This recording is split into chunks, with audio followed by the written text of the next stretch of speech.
All right, here we have section 6.1, roots and radical expressions. Here we're looking at finding the roots or the nth roots of a variety of numbers, expressions, and variable combinations. Here are some helpful hints that you want to look through before we progress any farther.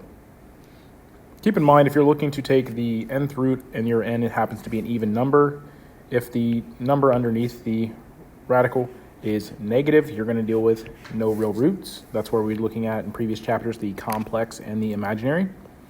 So just things to keep in mind. These are things that we already know, just put in a different wording.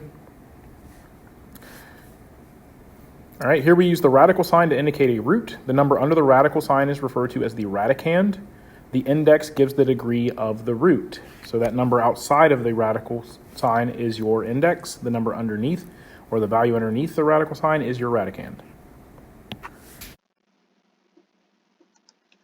To take the cube root in your calculator, you're going to press math. You're going to go down here, cube root, and in this case, let's try the value 0.008 and hit enter. That's the cube root. For the fourth root, we would want to go math again, but this time we're going to choose the fifth option here, this one. And in this first box, we're going to put a 4 because it's the fourth root. And then let's try, we'll just try any value. Let's try 81. And it should be 3. So here we're asked, what are the real cube roots of 0.008, negative 1,000, and then 1/27th? And so cube roots means we're looking for essentially taking the cube root. So that means we're trying to figure out the cube root of 0.008, the cube root of negative 1,000, and the cube root of 1/27th. So ideally, we're looking for what number times itself 3 times is going to give you the value, or give you the value of the radicand. So here, you could use your calculator, or if you recognize the values, that's how you're going to find your answer. So here I know that 0.008, the cube root of this is going to be 0.002. Oops, I mean 0.2, sorry, I put too many zeros there. Oops, just 0.2, there we go. So 0.2 to the third power would give you 0.008, and so it's just 0.2. Here, the cube root of negative 1,000, well, what number times itself 3 times gives you negative 1,000? That would be negative 10. So negative 10 to the third power would be a negative 1,000. And then here, 1 times itself 3 times gives you 1. But then for 27, the only number I know of that times itself 3 times that gives you 27 would be 3. So the cube root of 1/27th would be 1/3. Here we're doing the same thing, except this time they want the real fourth roots. So we're dealing with that.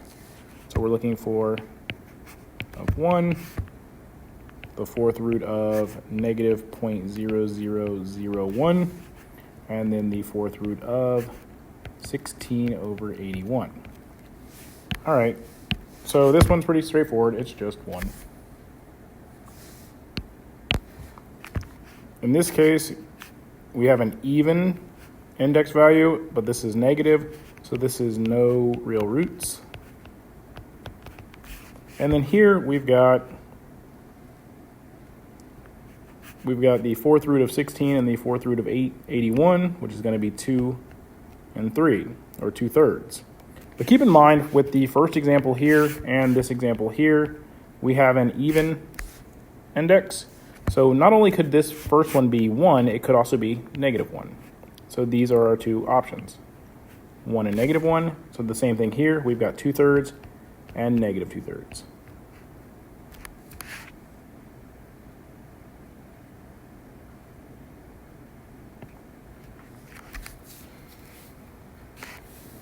So here we're doing more of the same. We're trying to find the real number roots for each of these values. So the real number root for negative 27. So here we're also looking for real number roots. So here we have the cube root of negative 27. And so in this case, because this is an odd index and a negative number, we know we're going to end up with, in this case, negative 3. For the next one over, we have an even index, but we have a negative underneath, so that's not going to work. There are no real roots here. And then here, we can go ahead and simplify this. Negative 7 squared is 49. Square root of 49 is just 7. And then here, negative 49, when they do not put an index out here, this is automatically a 2. It's just your standard square root. Since that's even and you have a negative underneath, this isn't going to work. So this is no real roots.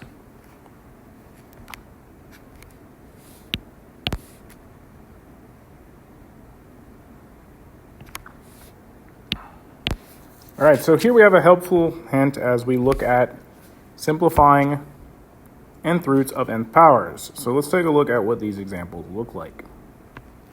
So here we have 16, or the square root of 16x to the 8th. Ideally, you're thinking about square rooting 16, and you're square rooting x to the 8th.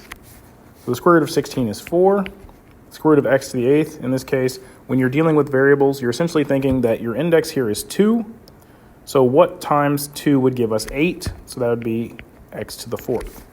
So this would be our simpler form for each radical expression, or simplified form.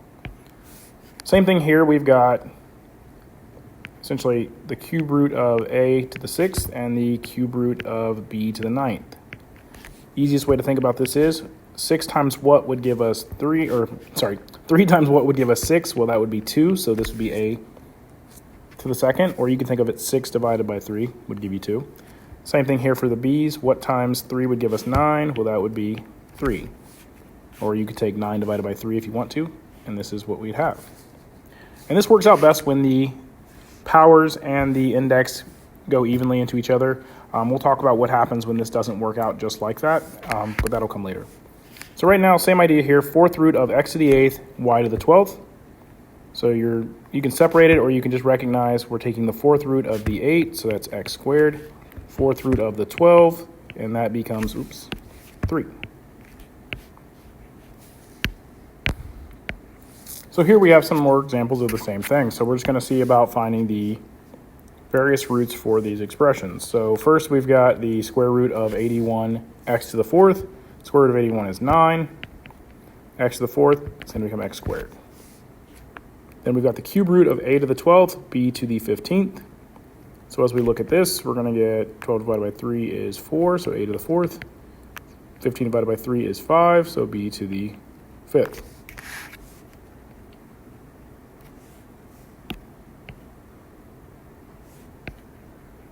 And then last but not least here, you've got x to the 12th, y to the 16th, taken to the 4th root. So that's going to be x to the 3rd, y to the 4th.